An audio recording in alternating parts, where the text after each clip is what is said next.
Bien, prosigamos con la clase.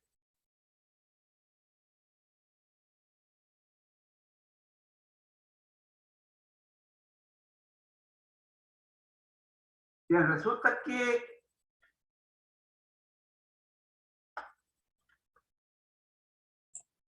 la acumulación originaria de capital en El Salvador, o para el caso salvadoreño, va a ser un periodo corto, ¿sí? 32 años. El periodo corto en cuanto a consolidarse legal, jurídica y políticamente y económicamente. Son 32 años. Es un periodo corto comparado con el periodo que se llevó a cabo en Europa. En Europa duró muchísimo, ¿sabes?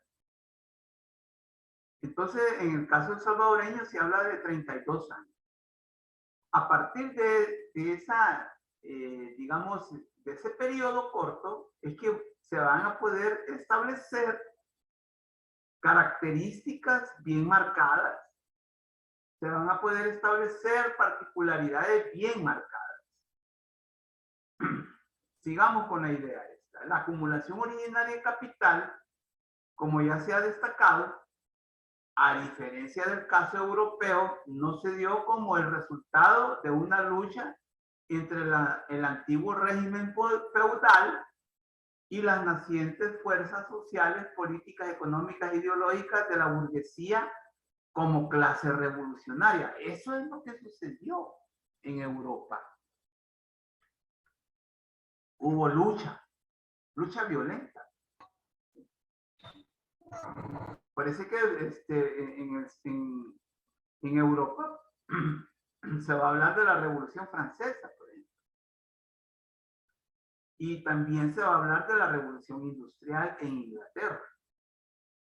Esos dos acontecimientos de carácter histórico-social en Europa son los que van a configurar para poderle darle vida al modo de producción capitalista en Europa. ¿Sí? Y eso estamos hablando del siglo XVIII y XIX. ¿Sí? Aquí, estamos, como sucedió en Europa en los siglos XVIII y XIX. Y que van a fundar, fomentar y consolidar el modo de producción capitalista a nivel mundial. ¿Sí? Esta idea hay que digamos, asimilarla detenidamente. Y la voy a repetir. La acumulación originaria de capital, como ya se ha destacado, a diferencia del caso europeo, no se dio como el resultado de la lucha entre el antiguo régimen feudal y las nacientes fuerzas sociales, políticas, económicas e ideológicas de la burguesía como clase revolucionaria, como sucedió en Europa y en el siglo XVIII y XIX, y que van a fundar y a fomentar y a consolidar el modo de producción capitalista a nivel mundial. No se dio en el caso de Centroamérica y específicamente de El Salvador, no se dio todo eso, esos procesos, esos acontecimientos. ¿Qué pasó? Y por eso decimos aquí, sino que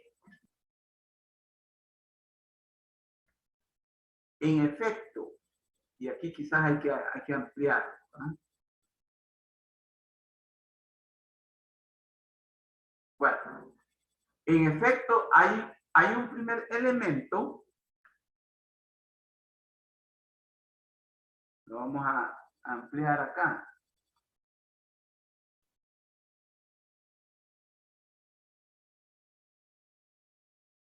En efecto, hay un primer elemento del proceso salvadoreño que ha llamado la atención de los investigadores. Su velocidad, drasticidad y amplitud, en comparación con el resto de formaciones sociales centroamericanas. Y aquí está el documento, Rafael Mengíbar en Acumulación y Desarrollo del Capitalismo en El Salvador, y que pueden ser consideradas las características que asumió el proceso concretamente. Las características que asumió el proceso de acumulación originaria de capital. Esto es la velocidad, drasticidad y amplitud. Esas son como las características. Esas son como las especificidades. Esas son como las particularidades del proceso de acumulación originaria de capital en El Salvador. Ojo con eso. ¿Y a qué nos referimos con velocidad? A. Literal A. En un periodo de aproximadamente 32 años, decimos aproximadamente de 32 años. Acordémonos que en lo social, en lo sociológico, no podemos hablar de situaciones muy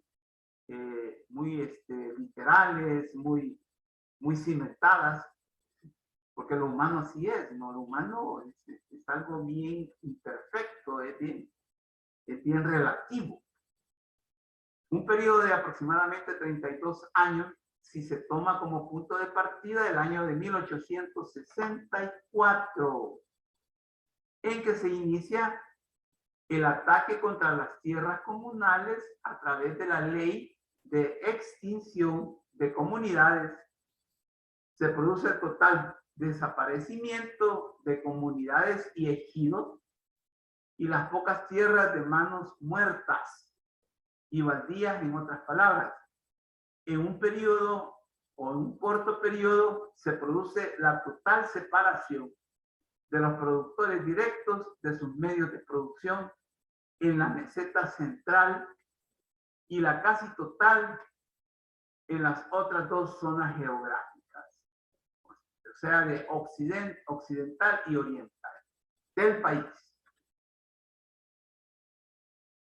Llama la atención de que se va a empezar con todo el aparataje legal, jurídico, político, ideológico, se va a empezar a extinguir y atacar todas las tierras comunales a través de la ley de extinción de comunidades. Ojo, ahí dice la ley ocupada como un instrumento para darle sostenibilidad y sustento a una acción humana. Y aquí está Max Weber está en presencia de este proceso. Bien, el desaparecimiento de comunidades indígenas, ¿sí? Y ejidos. ¿Qué eran los ejidos? ¿Qué eran los ejidos? ¿Qué eran eso de los ejidos? Era una forma de propiedad, pero era municipal. Resulta que bueno, algo que sí le podemos atribuir a los españoles es que nos trajeron pues toda una estructura organizativa de cómo se podía organizar la propiedad. Y entonces los ejidos es una figura que trajeron los españoles para considerarlas a todas aquellas propiedades municipales, ¿sí? Que los dueños eran las municipalidades. Esos eran los llamados ejidos. Y resulta que con esa ley que produjeron o que decretaron, también se volaron todos los ejidos y las pocas tierras de manos muertas, o sea que no se ocupaban para nada y que eran baldías, ¿sí? No se cultivaban, ¿sí? No se vivía en ellas, ¿sí? Estaban ahí tiradas, eran consideradas manos muertas y baldías, en otras palabras. Entonces, en ese corto periodo, 32 años, se produce la total separación de los productores directos de sus medios de producción en la meseta central del país y la casi total en las otras dos zonas geográficas. Sí, IDE. ¿Qué quiere decir IDE? Eso lo vamos a encontrar en el documento de Rafael Mejía. Nos referimos a la zona occidental y la oriental del país, que todos nosotros sabemos a lo que nos referimos. Pero, entonces, la rapidez estaría determinada fundamentalmente por tres factores físicos y demográficos. el reducido territorio y su casi total utilización desde la época colonial. Resulta que desde las colonias, nuestro país, nuestro territorio es pequeño, ¿sí? Y entonces eso digamos, contribuyó a que el proceso fuera rápido, pues.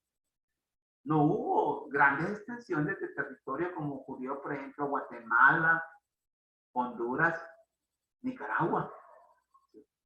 Imagínense que es Honduras. Honduras tiene un departamento que se llama Olancho. No sé si ustedes ya lo sabían.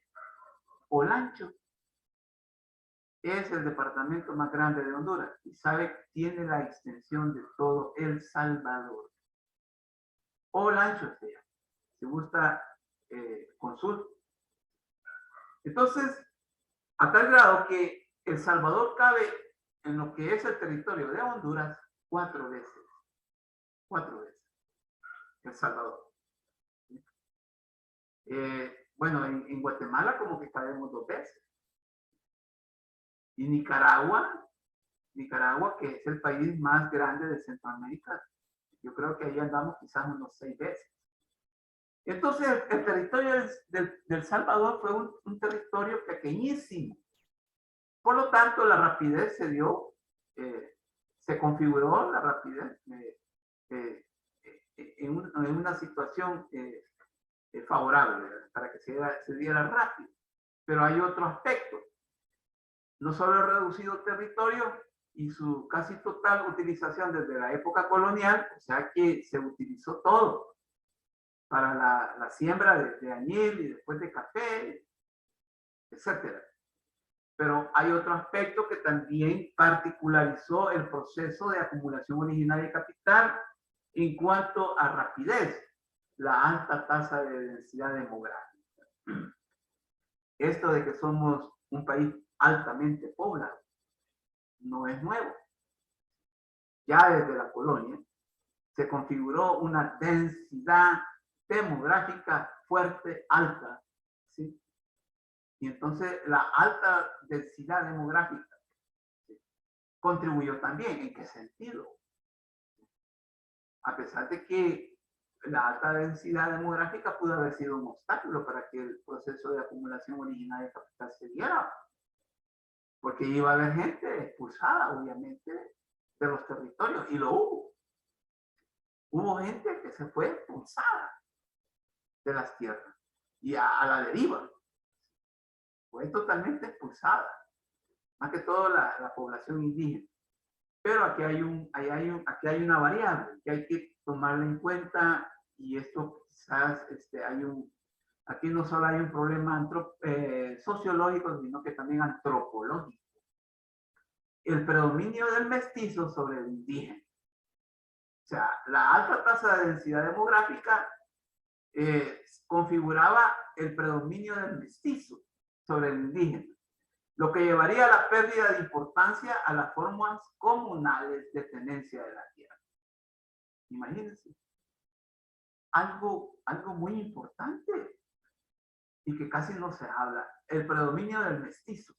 ¿Quiénes eran los mestizos? ¿Tiene alguien idea? Irwin, ¿vos tenés idea de quién era el mestizo durante la colonia? Y después.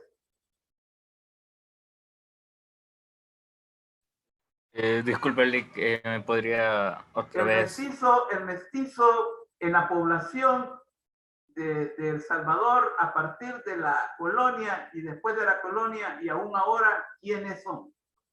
¿Quiénes son los mestizos? ¿Alguna idea?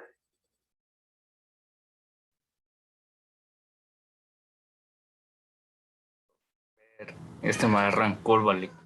Bueno, mira, el mestizo, bueno, si te pudiera ver, te podría decir si eres mestizo o no. pero no es ese el propósito. El mestizo era el resultado, si ustedes quieren, genético humano de la mezcla entre el indígena y el español. ¿Sí? Era una etnia, porque no, ya no se puede decir raza, era una etnia híbrida, ¿sí? Híbrida. Se dice que El Salvador, y yo no lo digo yo, no es un invento mío. Si ustedes lean un documento que se llama La población de El Salvador, de Rodolfo Barón Castro, él dice, mire, es que El Salvador es una nación mestiza, dice. Es una población mestiza, dice. Así dice, es una población mestiza. Gracias a los españoles, que se mezclaron con las mujeres indígenas. Y viceversa. ¿Sí? Entonces, somos mestizos. Yo soy un mestizo. Yo, Miguel Molina, me considero un mestizo. ¿Sí? Yo no soy indígena. Ni tampoco criollo. Pero ustedes, bueno, y vamos a ver de que durante la colonia, la alta densidad demográfica se dio a favor de la población mestiza. Es que miren, una particularidad de la colonia es que el español como grupo humano y los indígenas como otro grupo humano, en vez de atacarse, se mezclaron.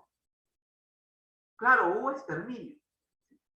Hubo exterminio. A pesar de eso, hubo también mezcla, hubo una relación. ¿Sí?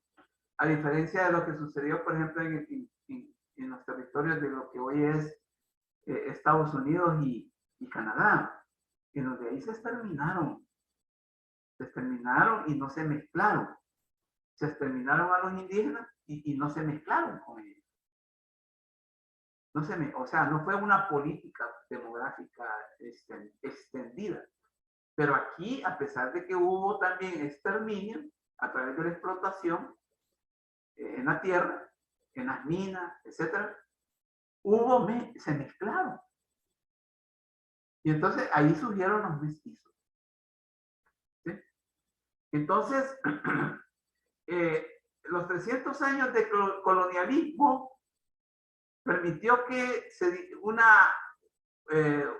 una población mestiza creciera en una forma considerable sobre los indígenas. En cambio, los indígenas, la población indígena bajó en forma considerable. Entonces, eso permitió también que el proceso de acumulación originaria, ¿sí?, se diera también con mayor rapidez. El mestizo no tenía ningún compromiso con la sociedad indígena anterior. Entonces ellos no se sentían comprometidos. No había entrega, no había identidad. ¿Sí? No había una pertenencia. En cambio, el indígena sí iba. Tenía un ferro. Tenía un sentimiento de pertenencia a la sociedad indígena que le dio origen y que era preexistente. Pero como su importancia demográfica fue mínima o se fue minimizando. Entonces, eso permitió también que el proceso se diera con rapidez, porque había un predominio de la población mestiza, así como ahora. ¿Sí? Así como ahora. Aquí en este país prevalecen los mestizos. Usted se monta en el bus de aquí en cualquier parte de El Salvador y no nos parecemos en nada. No somos negritos, otros somos pelo liso, otros somos chatos, otros somos narizoncitos, narizones, otros son bajitos, otros son altos, otros son chelitos, otros son morenitos, otros son extremados. Entonces, somos una mezcolanza. Entonces, ese es el mestizaje. ¿Sí? El mestizaje, a diferencia de otros países, en donde la gente se parece bastante la gente. ¿Sí? Porque no hubo un proceso de mestizaje muy pronunciado. Pero aquí, al menos en El Salvador, hubo un proceso de mestizaje bien extenso e intensivo. Entonces, eso contribuyó también a que hubiera un proceso rápido de acumulación originaria de capital. Ojo, no hay que, no hay que confundirnos. Hay dos aspectos que permitieron la velocidad del proceso de acumulación originaria de capital. Aquí lo vamos a recordar. ¿Sí? A. Fue un periodo de 32 años, 1864 hasta 1896, ¿sí? Que pues, permitió la desaparición de las comunidades indígenas. Y lo que estamos aquí ahorita también comentando, el reducido territorio, un territorio pequeño, permitió también eso, pero también la alta densidad demográfica a favor de los mestizos. Eso para explicar la característica que se refiere a la velocidad, a la rapidez. Pero viene la otra característica y se llama drasticidad. Fue drástico, ¿sí? Fue bien fuerte, fue con fuerza, fue drástico. El proceso de acumulación originaria de capital fue violento, en otras palabras. Está vinculado a los factores antes mencionados y que marcaron el periodo corto en el que se realizó el proceso. Un territorio pequeño y una alta densidad demográfica, lo que provocó una concentración de población expulsada, despojada de sus medios de subsistencia, con hambre y sin un espacio en donde refugiarse, lo que le configuró la necesidad a las clases y élites dominantes del control social hacia población pobre y empobrecida y con necesidades apremiantes.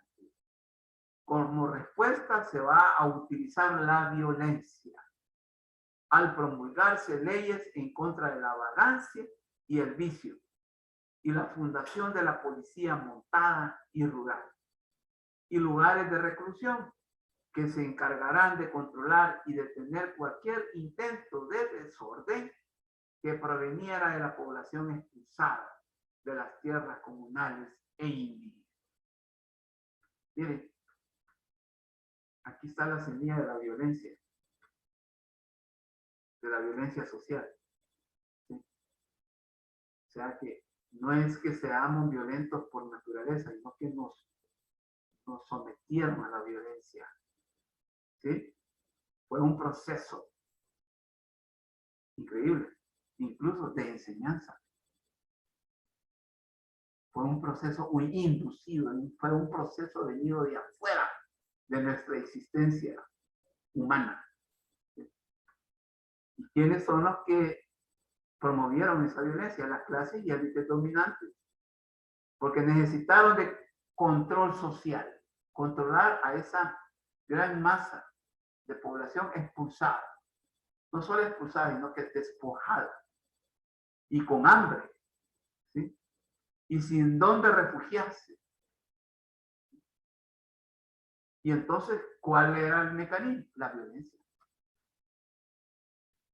Por eso es que podemos decir, mire, la República Salvadoreña fue fundada a partir de la exclusión, de la desigualdad y de la marginalidad.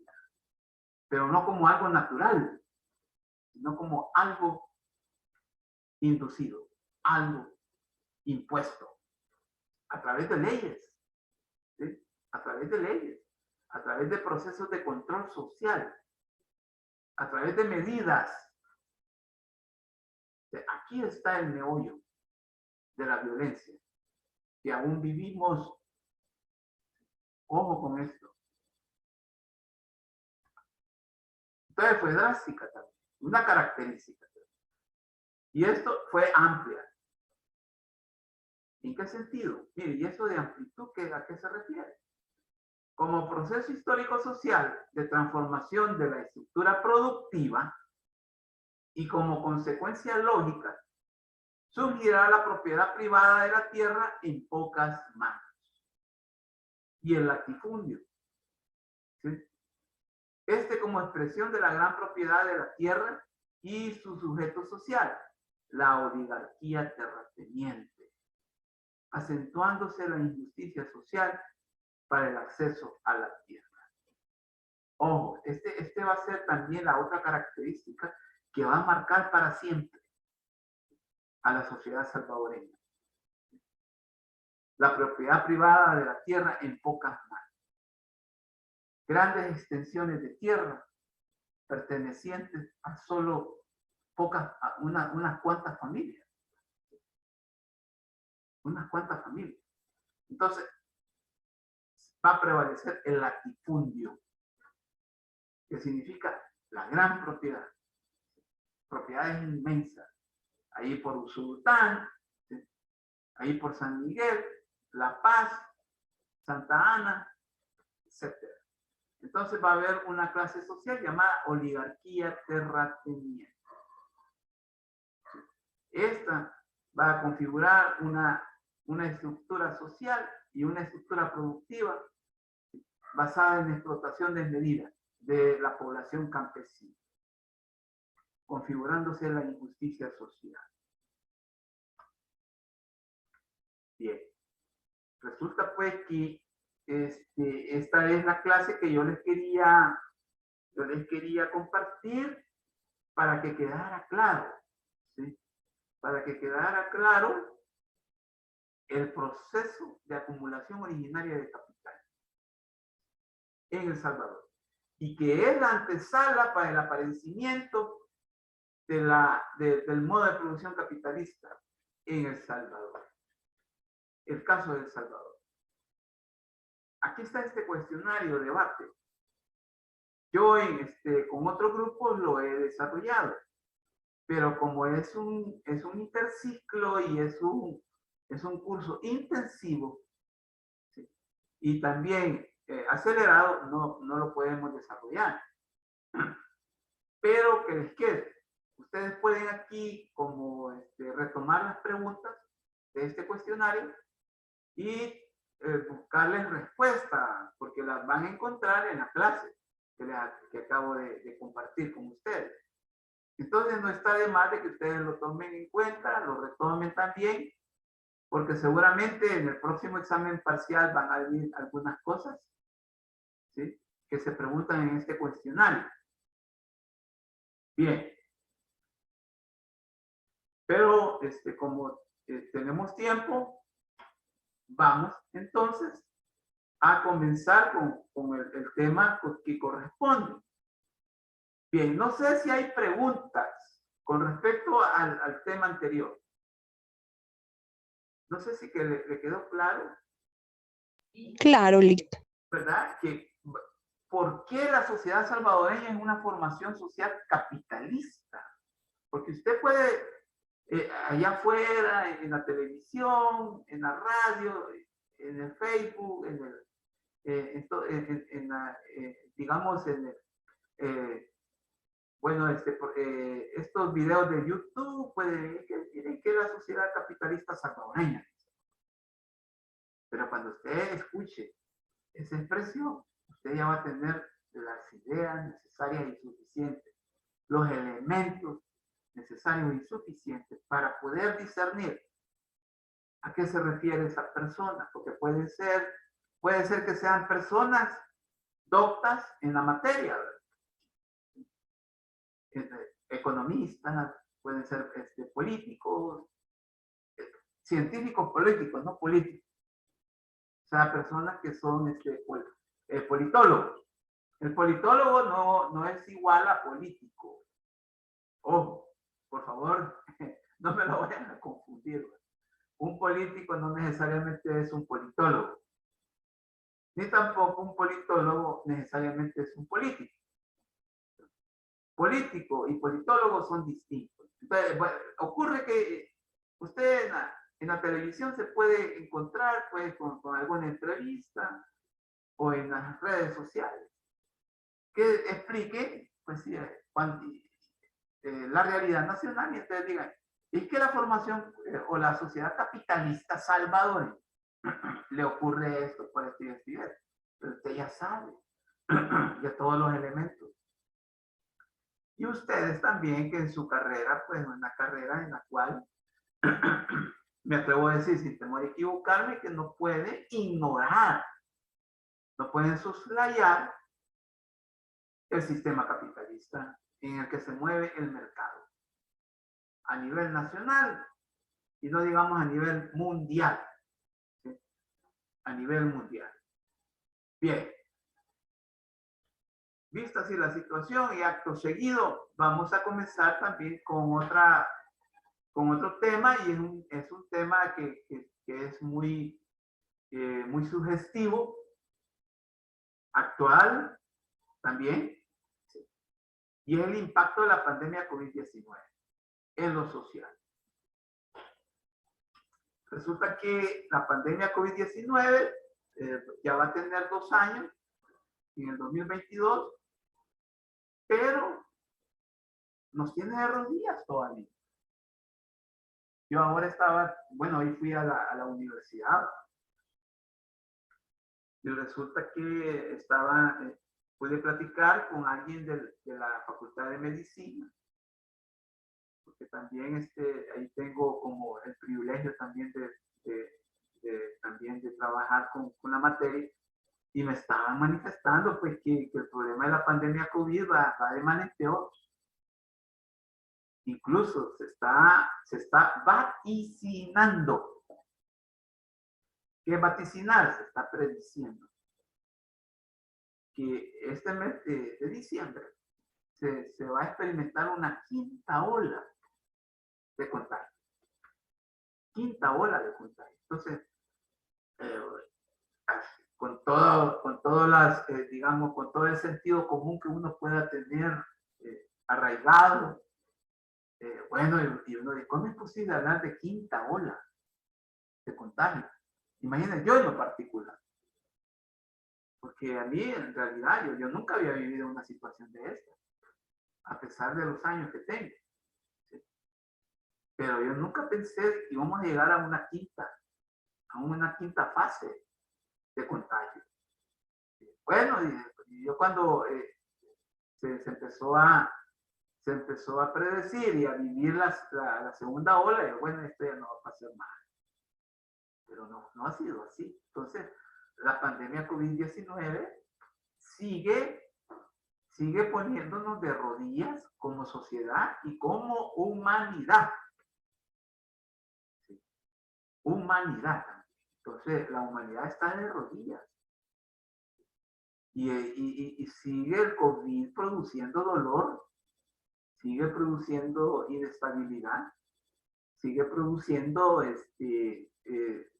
desamparo, ¿sí? Zozobra. Y eso es terrible. Y eso es terrible. Y como nosotros en sociología nos importa mucho quiénes son los que están sufriendo eso. Porque no todos. ¿Sí? No todos. No toda la población. Yo me acuerdo que cuando comenzó la crisis, había como un planteamiento muy generalizado que después resultó ser un planteamiento incorrecto. Yo no sé si se acuerdan ustedes. Me imagino que sí, pues cuando decían, mire, estamos todos en la misma tormenta. Todos decían, hubo sectores que decían, todos estamos en la misma tormenta. Eso era cierto. Pero como les digo, en lo humano no hay que absolutizar. Ese era un planteamiento absoluto. Porque todos estábamos en la misma tormenta o todos estamos en la misma tormenta llamada COVID-19, pero no todos tenemos la misma protección, no todos la estamos enfrentando en las mismas condiciones. ¿Sí? ¿Qué significa eso? Que algo absoluto hay que tenerle cuidado y hay que empezar a relativizar. Porque no todos estamos bajo la misma tormenta en las mismas condiciones. Unos están con una carpa, incluso están en un crucero, bien galán, en una tormenta, y otros están con una tabla flotando y sin nada, sin ninguna protección. Así estamos todavía. Estamos en una situación bien complicada. Entonces, desde la sociología nosotros tenemos que hablar del impacto del problema en los distintos niveles de la realidad histórico-social. Por eso es que esta noche vamos digamos, a comenzar hablando del impacto de la pandemia COVID en los distintos niveles de la realidad. En este caso, y como primer nivel que vamos a tocar es el impacto de la pandemia COVID en lo social. Pero como lo social también es bien diverso, es bien plural, es múltiple, como lo hemos estado discutiendo en clase. Entonces yo he considerado que es necesario hablar de lo social, pero nos vamos a referir específicamente y particularmente en un aspecto de lo social que a mi modo de ver nos puede explicar ese impacto a nivel empírico. Y ese es el Sistema Nacional de Salud. Así sería la cosa. Introducción a la problemática. Gabriela, ¿podrías leer esta diapositiva, por favor? Claro que sí. Dice, introducción a la problemática. Al momento de plantear estas ideas, es necesario destacar que, como dice el refrán popular, ha pasado mucha agua bajo el puente. Es decir, desde la irrupción histórica de la pandemia a nivel mundial, a finales del año 2019 y en marzo de 2020, para el caso de El Salvador, ha habido aprendizajes y experiencias significativas, tanto para el personal de salud como para la población en general. Muchas gracias, Gabriela. ¿Ya ven? Gabriela nos acaba de introducir a la problemática. Estamos claros que hay aprendizaje significativo. Yo creo que ustedes, ¿sí? Hemos aprendido significativamente. Y esto lo podemos decir con solvencia si no hemos experimentado todavía el problema. Gracias a Dios. Y no digamos los que ya experimentaron el problema, que ha habido también aprendizaje significativo. Gabriela leyó, ha habido aprendizajes y experiencias significativas. Ha habido conocimiento, entonces, ¿sí? Ha habido experiencia. O sea, que de la pandemia COVID, a esta altura tenemos conocimiento, pero también experiencia. Son dos variables que hay que tomar muy en cuenta y que eso nos lleva a tener relaciones sociales, sociológicamente hablando, relaciones sociales basadas en protocolos sanitarios, basadas en una conciencia bien definida de que si no actuamos así, podemos caer en una situación de contagio. Es lo que le llamamos la nueva normalidad, ¿sí? O la normalidad renovada. Pero si algo debemos de tener claro, que no podemos volver a la normalidad que teníamos antes de la pandemia. Sería un suicidio. Ojo, un suicidio. Colectivo, pero también individual. Así que queden estas ideas cimentadas a partir de este momento y de este día, para que el día lunes entremos con amplitud, con apertura mental a hablar del problema. ¿De acuerdo? Vamos a llegar hasta aquí y nos vemos el lunes. Por favor. Gracias, Lick. Bueno, feliz fin de semana. Feliz noche, feliz fin de semana. Gracias, feliz noche. Mucho gusto. Feliz noche, Lick. Solo quería hacerle una pregunta. Rapidito, Usted dijo rapidito. que Ajá. ahora iba a decir lo de las notas. No sé si lo dijo antes. Están en el sistema ya. Ah, bueno. Averigüe ahí. Bueno, Lick. Gracias. Bueno. Bueno, adiós.